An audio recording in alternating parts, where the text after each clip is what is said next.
Okay, we have mics on both sides. Who wants to start? Aaron.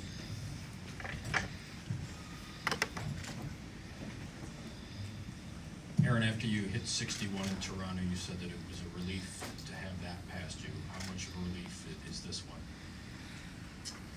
Oh, it's a big relief. You know, I think everybody can finally sit down in their seats and watch the ball game. You know, it's been a fun ride so far. You know, getting a chance to do this. You know, with the team we got, the guys surrounding me, you know, the constant support. You know, from my family who's been with me there. You know, through this whole thing is. It's been a great honor. You know, and also, you know, Roger Maris Jr., you know, him and his family, you know, supporting and being along for the ride too. You know, a lot of thanks and congratulations to them too for their constant support through this whole process. I know it's a tough situation, you know, your dad's legacy, and you want to uphold that, but you know, getting a chance to meet their family, they're wonderful people, and you know, getting a chance to, you know, have my name next to, you know, someone as great as Roger Maris, Babe Ruth, those guys is incredible.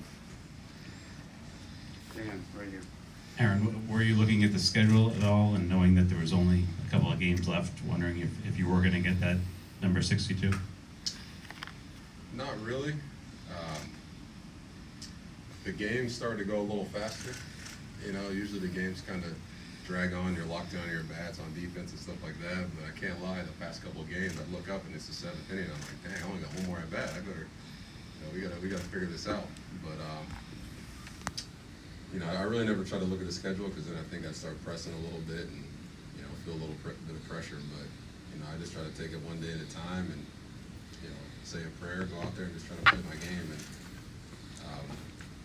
you know, for me, I, you know, never tried to focus on the number, never tried to focus on going out there and doing it. Just go out there and play my game. And, you know, if I'm good enough and God willing, it'll happen. So, I think just having that type of faith, I think kind of helped me out through this whole process. Brian up in the front on the right. Aaron, that moment when you're rounding the bases and you see your entire team has come out of the dugout and they're waiting for you at home plate, what was that like for you? What's going through your mind there? Pretty surreal. Just like in Toronto, it was pretty awesome, you know, having their support. But I think in Texas, I think they were a little more excited. You know, they can finally. It was at home. You know, if I look up, I look right into our dugout, so I can see all the guys just sitting there at the top step waiting for this to happen. And you know, here on the road, they were behind me, so I didn't see the 40+ people sitting there in the dugout. So I think, you know, finally seeing them run out the field, you know, get a chance to hug them all. They're saying congratulations. You know, that's what it's about for me. You know, those guys are grinding with me every single day, and they've been along this journey, you know, through the ups and downs, and getting a chance to share that moment with them on the field was pretty special, that's for sure. Who else? Christy?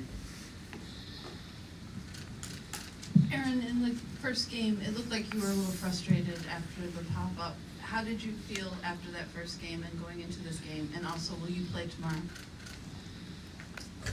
Yeah, I was frustrated because I wasn't helping the team out. You know, I had a couple bad at-bats, you know, swinging at some bad pitches, missing my pitch, you know, so I was upset that, you know, as the leadoff guy, I got to get on base. And, you know, I hadn't been doing that. You know, the Rangers, you know, they were coming after me, and, you know, they were attacking me, and, you know, I just didn't put any good swings on it, so I was pretty upset at myself. You know, I'm supposed to be a table setter.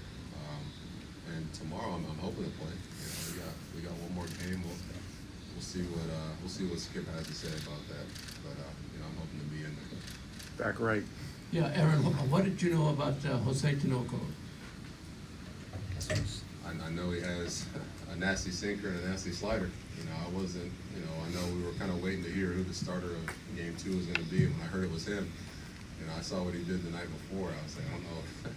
This isn't a good matchup to start the game off with a guy with, you know, high velocity like that and a good off-speed pitch. You know, so I think, you know, going into it, I think that kind of helped me relax. Like, hey, this is a good pitcher. Let me just go up there and let's see what happens. And I was able to get one over the part of the plate and try to put a good swing on it and just give us an early lead. Tina in the center.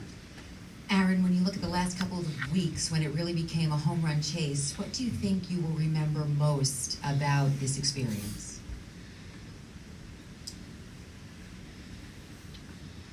The fans, the fans at home, the fans on the road, the constant support, seeing Yankee Stadium on their feet for every single at bat. They're booing pitchers for throwing balls, which I've never seen before. And I think I got a base hit the other night and I was getting booed for a single. It's just, little moments like that you look back on. Would have been great to do it at Yankee Stadium in front of our home fans, but I know a lot of Yankee fans, they travel well, and there's a lot of Yankee fans here tonight. And getting a chance to share that experience with the fans, that's what it's about for me. Right here. Aaron, were you able to get the ball back? Not yet. I don't know where it's at, so we'll see what happens with that. It'd be great to get it back, but that's a souvenir for a fan. So they made a great catch out there, and they got every right to it. Aaron, at any point during this, did you feel stress, pressure, that you had to get this done?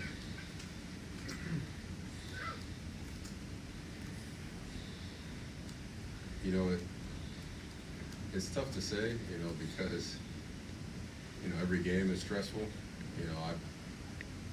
I kind of felt bad for my teammates because like I said, every single at bat, I got teammates, stacked up. They're on top of the step, waiting for me to do this, and I hit a double, or I'd walk, or I'd do something. I kind of felt like I was letting them down.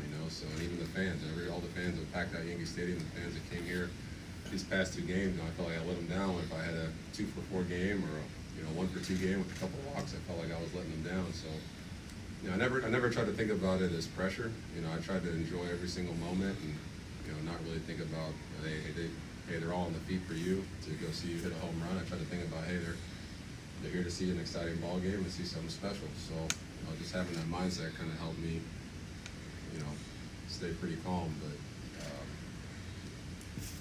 there's definitely a little pressure in there, but you just try to block that out. Take a couple more right here. So Aaron, you talked about your family, you talked about your teammates, but a lot of players around baseball, especially some of the higher name players, some of the more marquee players, they're excited about this, and they tweeted out, and obviously you probably haven't seen that part yet, but just seeing players around baseball talk about this and be excited for you, what do you think about that? It's incredible. I think that's one of the biggest honors is any compliment from your peers. The guys that are out there grinding just like you are on a daily basis. They know how hard this game is. They know how hard it is to show up and post every single night. So to hear or for them to tweet things out, say things like that, there's no higher honor, in my book. That's what it's always been about for me is my teammates and even my peers, and the respect I have for other players around the league. To get that, same respect back. It gives you chills, to be honest. Take the last three right here.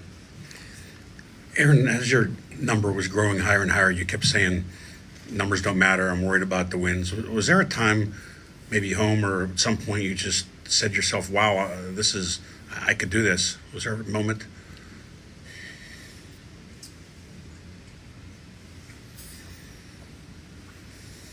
Well, I think going into every year, every season, you write down goals, you have, stuff you want to accomplish, so